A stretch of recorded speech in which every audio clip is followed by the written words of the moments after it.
name is Dr. Neva Alexander, and really to say when I started business, I've always loved aspects of business. Grew up in a family that basically business is the main part of surviving. And so business was created. I started my business technically in 2013. And my business has basically gone through many stages. I'm transparent. I'm not going to come up here and try to sell you, oh, this is the world. It is beautiful. I've been doing great. I've made millions of dollars. No, I'm real. That's maybe the issue with me. So with that said, my business kind of took different variations, right? And me trying to, although I figured, oh, I know business, I've, created networking organizations. One of the networking organizations I've created back in 2007 was Caribbean Business Network, and I was doing it in Queens, and met a lot of great individuals. That's actually how I met Phil Andrews, who's the president of LIAC. Met him back then through the organization that I created then. So saying this to say, I thought I understood business.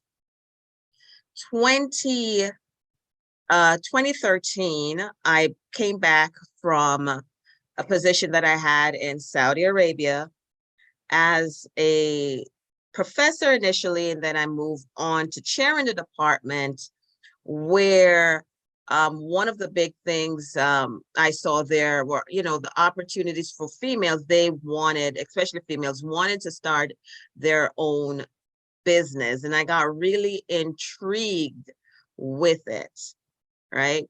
So, oh, here's Phil. So, although, there are different rules compared to the United States, and, just in the United States here, we are blessed. Based on my experience internationally, you have more opportunities here. So with working with them, I had to help them create their plan. But when I started my own business, I saw challenges, right? And I dived in.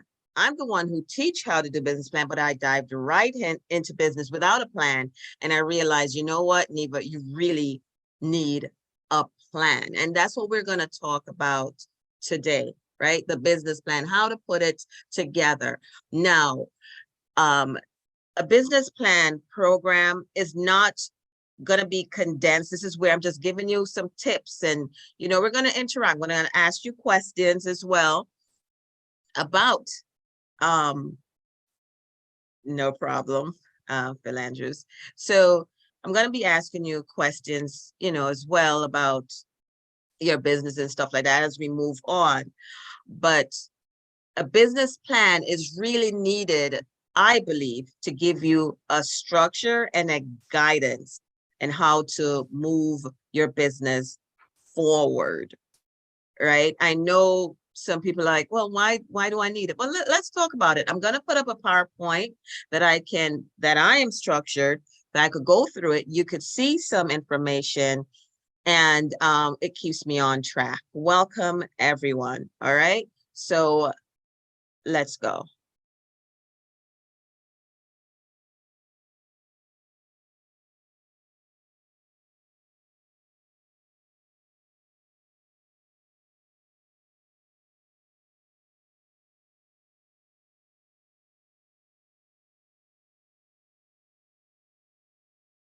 All right, so pretty much how to write a business plan. That's what we're going to go over today. All right, and as I said, I'm going to give you a chance and probably during the presentation, if you need to ask any question, just raise your hand and I will address it. Or you may try to put it in the chat. Sometimes I'm not too focused on the chat while I'm going through this.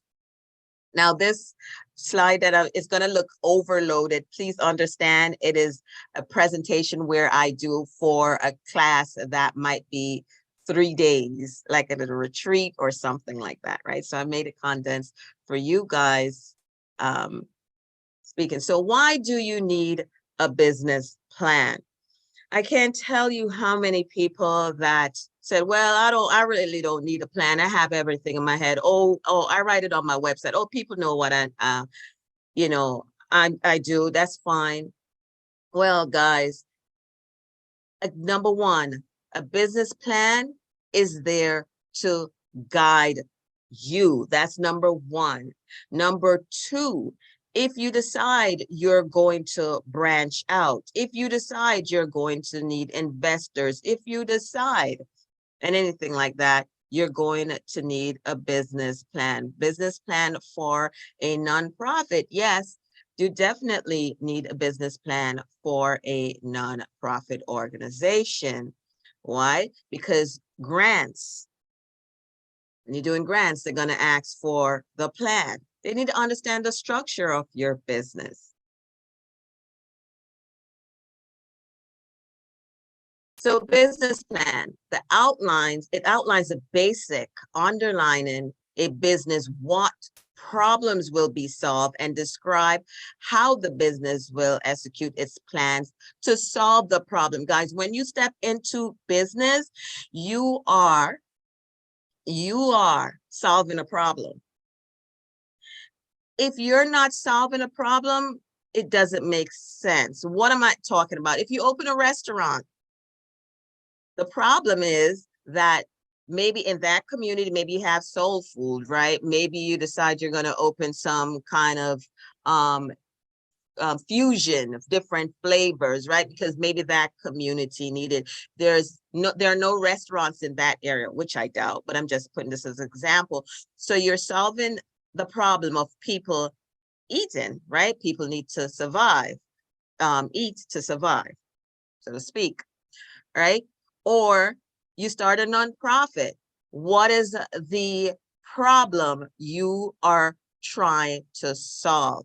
That's one of the things you need to think about. And put it in another way, the why. Not just the problem, but why. Why am I doing this? Right? Because you draw back to the why every day that you start working. The key elements of a business plan: a logic statement of a problem and its solution, how you're going to solve it, right? You don't necessarily, I see individuals start every day and they don't realize, and I'm gonna say this again, they don't see that they're solving a problem. A significant amount of cold hard evidence. Why do you need evidence? Well, you need to know, for instance, who are your competitors. All right, guys, if you just came on, please mute. Please mute, thank you. So, 1 second.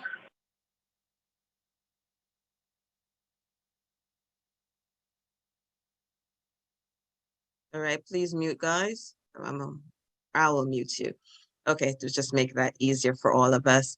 So also, again, I'm gonna repeat, significant amount of cold, hard evidence, as far as your business is concerned, looking at your competitors, looking at the structure of your business. You really need to understand your own business. Yes, a business starts from an idea, but where are you going to take that business? All right. You look at the risk involved, because as a business owner, you are taking a risk, right? You say, well, I'm not really taking a risk because, I still have my day job. It's still a risk, right? Because you're going to be spending money and you need to know how you are recouping that money, right? To make a profit. So who are the users of a business plan? Here I have entrepreneur and management team. So I have entrepreneurs here. We want to call yourself entrepreneur, whether you want to call yourself small business owner, just a regular business person running a nonprofit, whichever way. You're an entrepreneur and you have management team. Now you may say, well, I'm just a one-man show. So, but even if you work with someone, example, like Phil Andrews, a PR company, a marketing company, they need to understand your concept. They need to understand what exactly you're doing in order for them to help you. Employees, I found myself in the past where I'm trying to explain exactly what I did, and it was not clicking until they saw the plan. And they're like, oh, okay, well, I understand your company better now. And it's a motivation. It's a motivation, right? Guys, please mute. Potential customers. Well, I'm not saying that you're going to show your potential customer everything, but you might just show them the executive summary of your plan. The biggest one, lenders. A lender is going to want to see your plan, right? Why would a lender lend you their money if you don't even know your plan? Right? And they specifically, they may not even read the entire plan. They dive right into the finance, the numbers. How much do you expect to make in year 1, 2, 3, maybe even 5? Right? What numbers? And investors, whether you're borrowing money from your family or private or venture, they want to know if they're invested in your company, how am I going to make money? How am I going to make money? No one wants to waste money. You don't, and definitely not an investor nor a lender.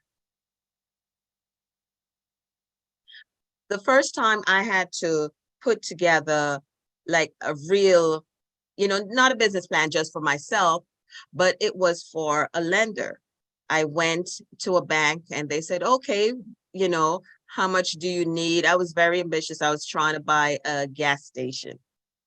And they said, how much do you need? And I told them, and they said, okay, put together a business plan. If you don't, just send me over your business plan. And I was like, oh, just like you don't have one. And I'm like, yeah, I do. And they're like, send it over. Don't worry, just we're focused on the numbers. So if you have that, that's great. I did get the loan. I should say I got the loan, but I did not get all the money necessary. So I didn't go through with the gas station. Again, they need this, all right? So while writing a plan, will writing a plan make a difference? Let me see what's in the chat now. The sound went out. Okay. Are you guys hearing me now? I just look. Yes, I can hear. We can hear. I can hear. Okay, great. Okay, all right. So, all right, awesome. So will writing a plan make a difference? Definitely. I just explained that to you. Now, depends on how deep you want to write a plan, but it will make a difference.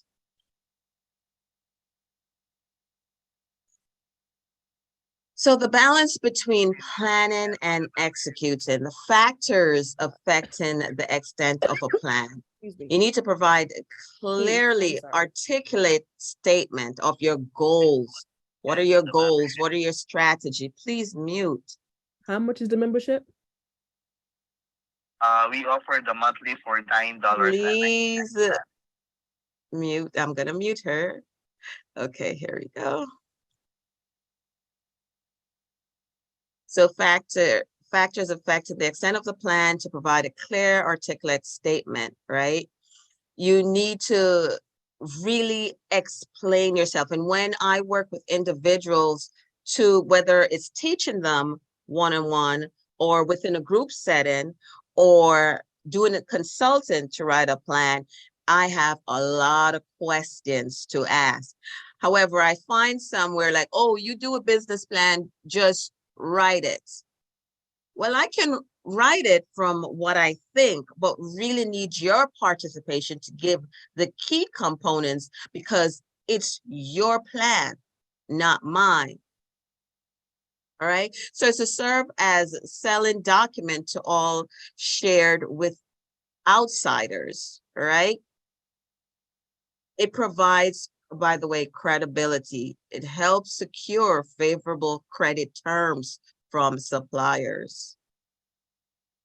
So you have, I would say, really two different types of business plan. There are many different types of business plan, right? Because yeah, we're talking about now in this for business specifically, if you're starting a business or you have a business already or nonprofit, but then there's some individuals, Immigration Office Act, if they're setting up, business, they need a business plan as a part of their immigration process if they're coming to the United States for a business plan.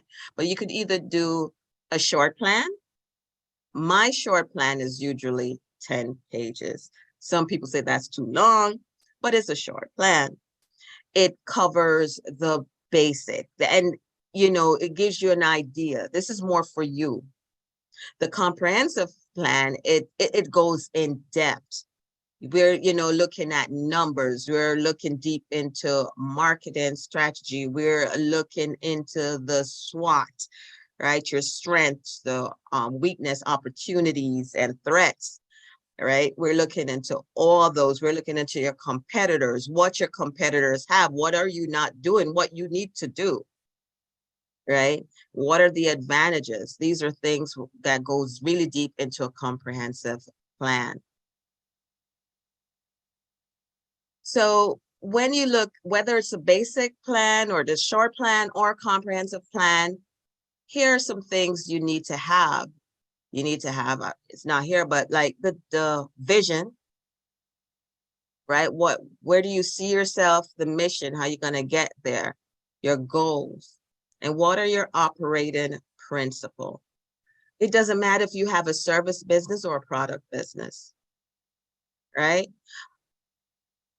How are you going to create your revenue? Where's your revenue going to come from?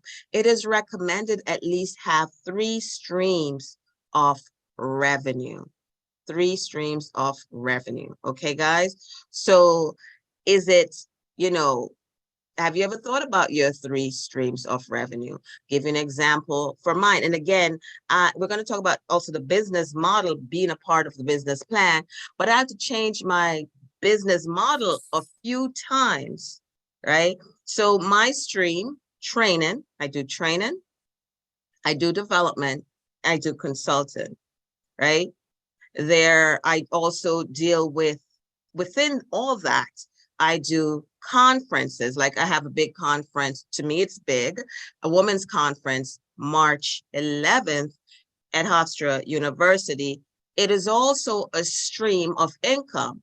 But with that stream of income, I'm also using it as a networking opportunity for me to network, 1, collaborate with others, 2, and also with that, I'm able to hopefully generate more business, right? So revenue, all right? And then, so 3 stream, and then you're also going to look at different costs and expenses, right? Because spending, what's going out, you need to have things coming in, which is on the revenue side, all right? So these are some things you look at. Investments in working capital, all right? The cash, the accounts receivable, your inventory, if you have physical inventory. These are things you look at, okay? It says here, amount and timing of profit. Some businesses, you can able to make a profit within a month. Some business, you don't see a profit until maybe the 2nd or the 3rd year. Don't mean to burst anyone bubbles, just being real. Okay, and also the business model, how you are going to, what is your business and what are the things that you're going to do to drive traffic, to drive revenue, the marketing angle to get customers, clients in.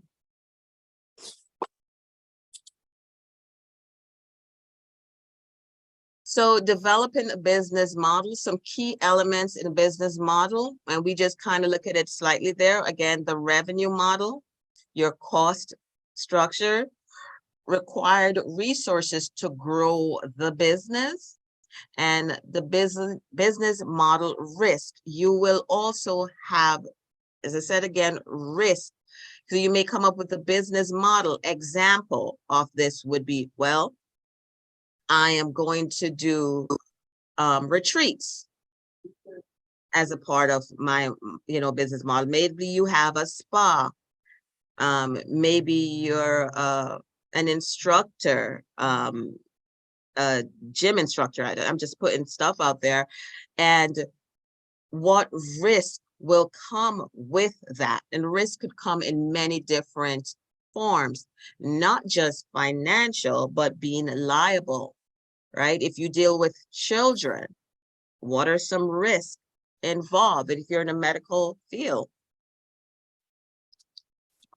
All right, so when you talk about the revenue model, another way you look at, it could be unit-based volume, subscription, membership-based, advertising-based, license-based, right? These are different models that you can have within your business. Again, it would state it in your business plan.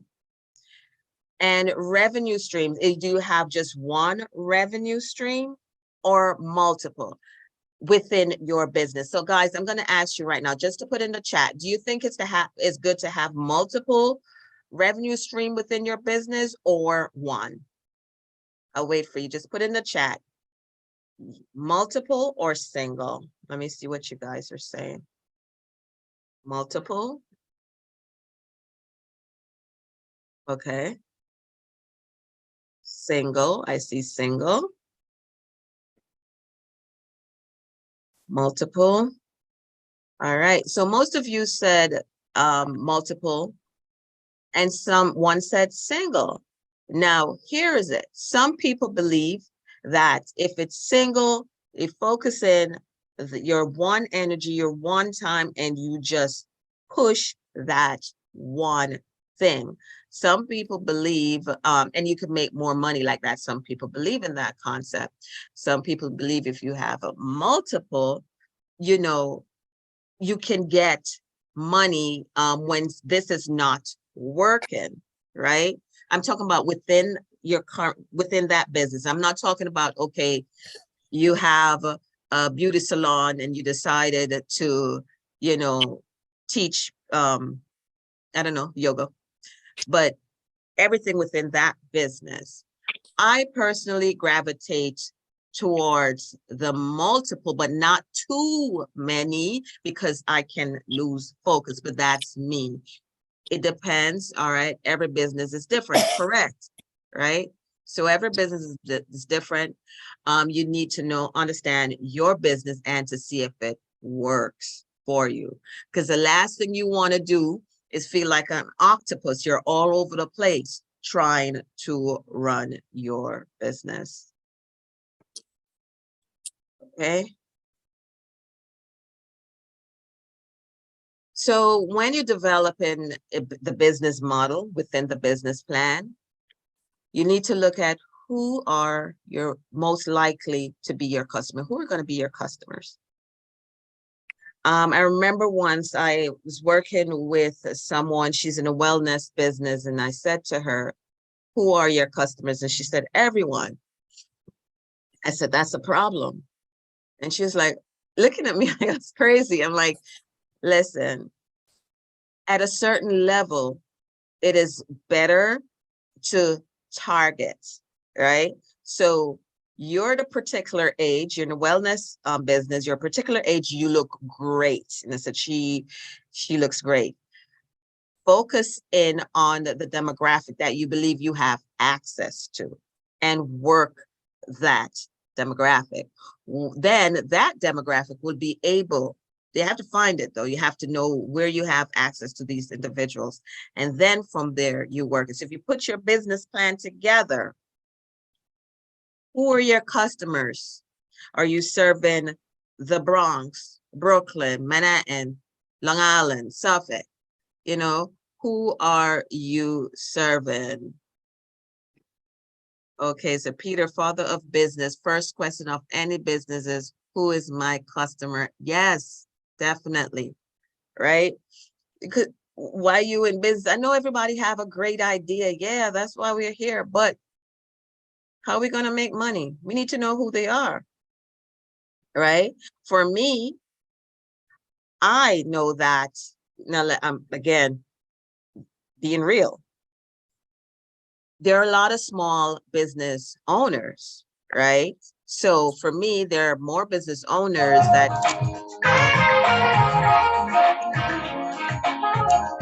I will mute Phil Andrews. Okay.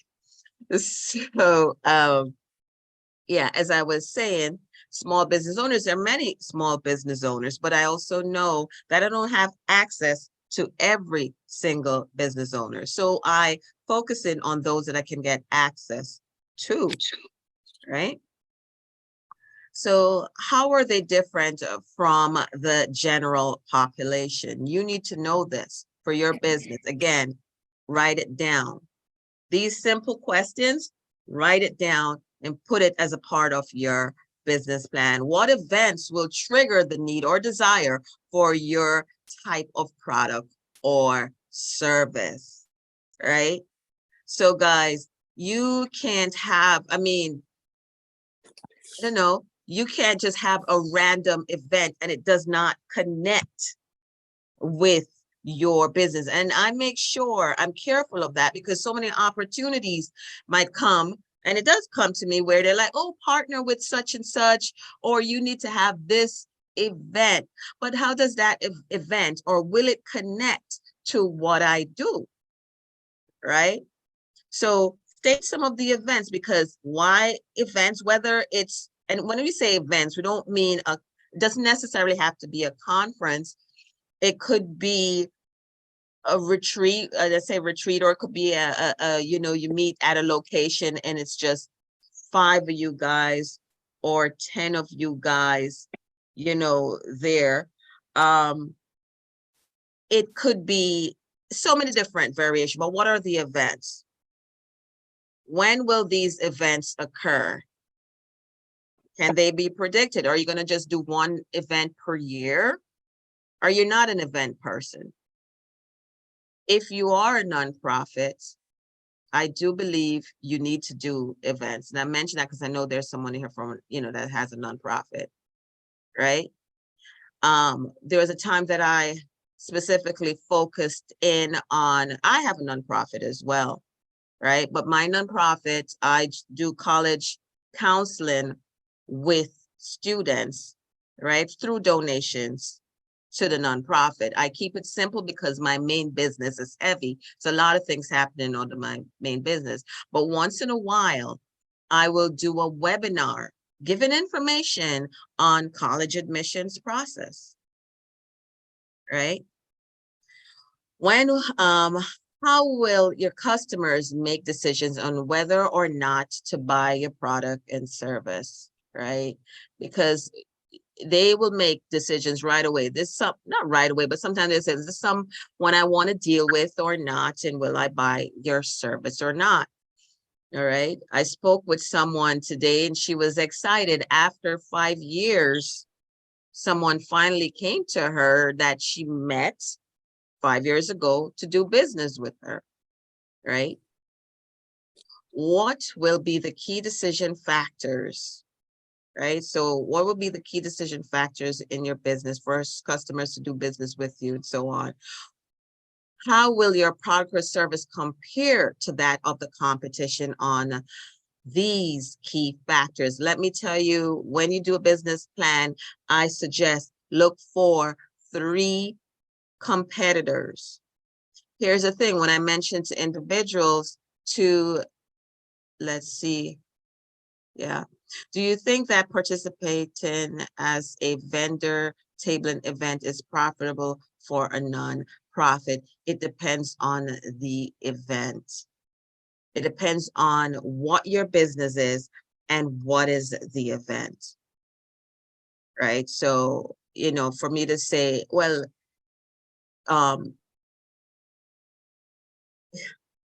again, if it's an association and the association does something similar to your nonprofit, then yes. But you also, I would also suggest sometimes just ask them the straight question before you even go out. Networking is good, you never know. Yeah, sometimes I'm doing, as I told you, I'm doing a conference right now, and there's some people that email straight questions. Their question would be to me, I'm doing this specific business, right? Do you believe, you know, if I got a table, that it will give me exposure based on my business, right? So people ask straight questions. All right. So will these differences be meaningful to the customers? Are these differences known to the customers? How can your product or service be exposed to your most likely potential customer? Again, these are questions in your plan when you are thinking it through. And it's not just yes, no, right? You are writing example. How can your product or service be exposed to most likely potential customer? This will be, my product will be exposed because I will be doing this. I will be doing this amount of networking per month. I will be involved in as an you know, and as an exhibitor at an event, or I may be doing a such and such webinar. I mean, the options are many. All right. So as I said, some of these stuff I am going to, you know, just move through. So factors that help determine the content of a business plan for a startup. The opportunity. What opportunity? What opportunities do you have? You have to think about this. What I can't tell you the opportunity until I sit down and work with you on a plan. But what are the opportunities? What are the critical resources? Who are your entrepreneurial team? Now, the thing is, I know I'm a one-man show, so believe it or not, you have colleagues or create colleagues that can be a part of your entrepreneurial team, and by maybe also bartering if you don't have the resources to hire someone. The financing structure, right? The content or external factors. So if you look at it, it looks something like this. Your team, what the opportunities, the resources, the context, the financing structure. All right. So where you're getting the money from. Now, here it is. I have individuals come to me, they're writing a business plan because they're hoping that a lender will lend them money. The lender also like to see that you have created an initiative to get money. They don't really want to look and say, oh, you're just dependent on them in order for you to start the business, right? Maybe SBA, maybe, but they still want to say, okay, you have saved $10,000. This is what you start with, and you need more to make your company, put your company to another level. So when you're looking through a business plan, here is what you look at, all right, at a glance.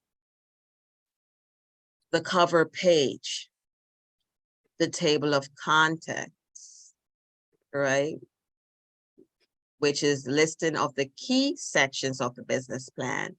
Your executive summary is 1 to 3 pages, guys. Why? Because I usually suggest that you write the business plan first and then come back to the executive summary, because you're pulling pieces from the main plan to put it to the executive summary. Why you need an executive summary?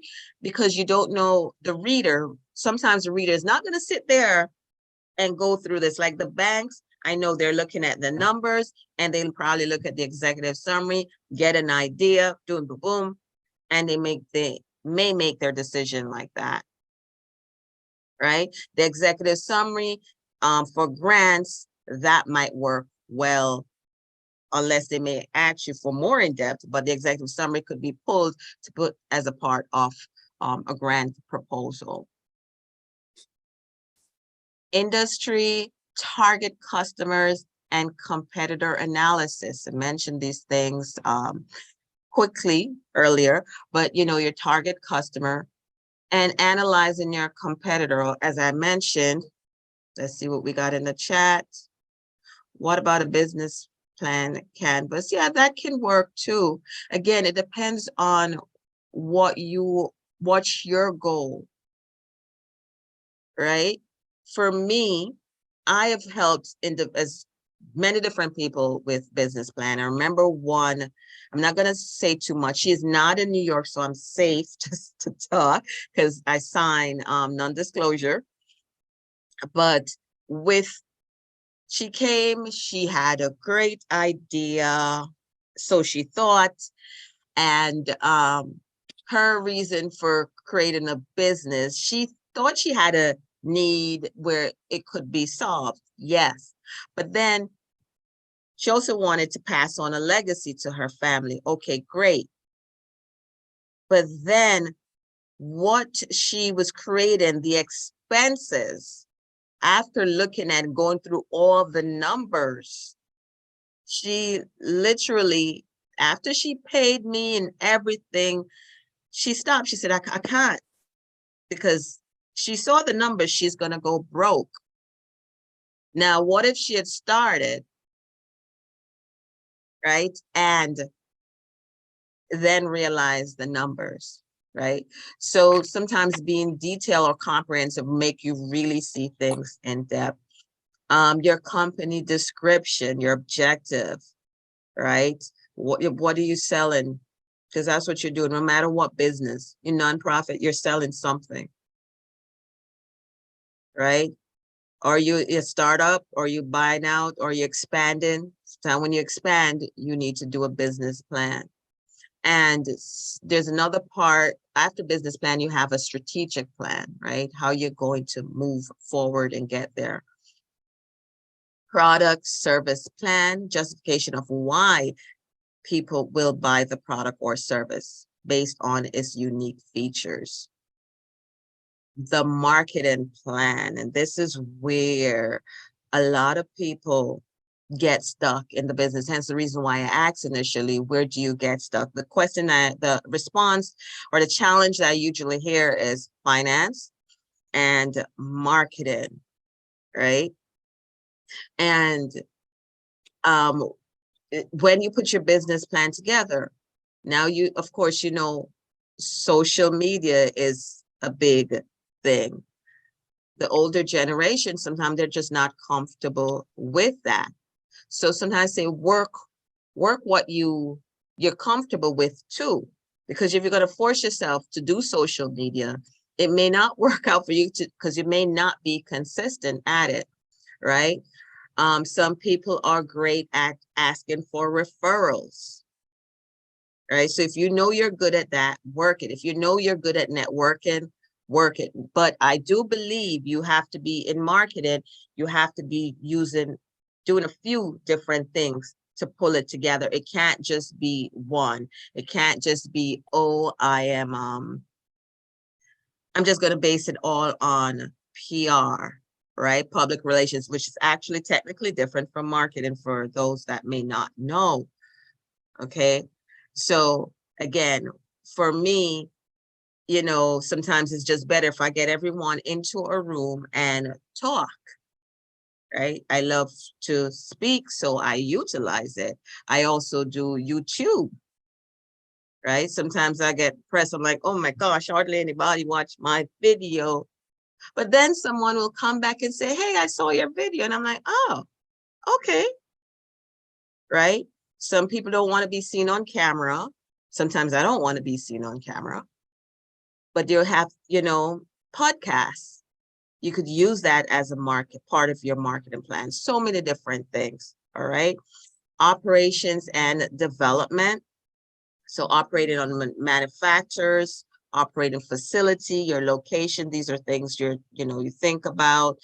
And again, your supplies. Even if you work from home, it costs. It does cost, right? So management team, description of the management team, outside investors and or directors, and plans for recruiting and training employees. I know from my personal experience, it's not easy to find help. It's not easy to find individuals. And it's also, that's why I have a plan that I can say, here's my plan, that they could see my vision, that they can understand what I'm trying to do, that let them see I'm serious about my business, right? And sometimes that even motivates them, right? I've had someone in the past, he went on to making much more money, which I'm okay with. We still have conversations to this day. But once he understood the business, he was taking it on his own to find opportunities, right, for me. The critical risk, any known inherent risk in the venture meaning what you're starting out. What are some risks that you might have to deal with? I can't tell you that. You know your business. Your offering, how much capital the entrepreneurs need, and how the money will be used. Your exit strategy, right? Ways an investor, the entrepreneur may be able to harvest their business investments. So you also need to think about, if you were to ever leave the business, are you going to sell it? Are you going to pass it on to family? How are you going to do it? The financial plan. There's also one thing to have, the numbers, the budget, but really be detailed about it. You're thinking about every single thing, expenses that might come up, and really looking at your revenue stream. All right, guys. So this is pretty much what I went over with the list. I'm not, again, this is all of it in one shot. So you don't have to worry. I'm not just skipping through stuff with you. So advice for writing a business plan. Again, what is the target market? How large is your target market? You need to think about that. What problems concern the target market? What problem do they have? Are any of these problems greater than the one you're addressing? How does your product or service fix the problem? Who will buy your product or service? How much are they willing to pay for it? Right? Because that is critical, because you don't want to undersell yourself, but at the same time, you don't want to price yourself out the market. Why would they buy from you? Who are your competitors? What are their strengths? Not what are their strengths and weakness. You need to know your competitors' strengths and weakness and put that in your plan, what you see. Okay, what not to do. Failing to provide solid data, failing to describe the product in lay terms, failing to thoroughly analyze your market, including financial statements that are overly detailed or incomplete, and hiding weaknesses, right? You're only hiding it from yourself. Mistakes to avoid in preparing a business plan: overlooking the fatal flaw, using bad grammar. If you're going to give it to someone to read, meaning an investor, or submitting it to get funding or whatever, just have someone review it. All right. Making the overall plan too long. You have to figure out a good, not being, because when you give it to someone, they're focusing on certain areas. So you really need to know who you're giving it to, right? I have a plan, but sometimes I don't give them the entire plan. I give them part of the plan. And if you're pitching to an investor, identify the problem to be solved, introduce your solution to the problem. If you're pitching, meaning you have your plan, you're talking to them, discuss your beginning traction for sales. How are you going to make money? Because that's what they're thinking about. Identify the markets. I keep saying that over and over. Explain the cost of acquiring customers in your target market. How much it will cost for you to get those individuals, right? Communicate the value proposition relative to the competitors. That's me, but that's just me as well. All right, guys. So what do? I mentioned who I am earlier. I write, I talk, I teach, I consult on business. All right. So I do have a business training course. And these are some of the things that's included in that course. I do offer consulting, as I mentioned, and I'm also a speaker. All right, guys. Well, I'm going to stop sharing at this time, and I will take your questions now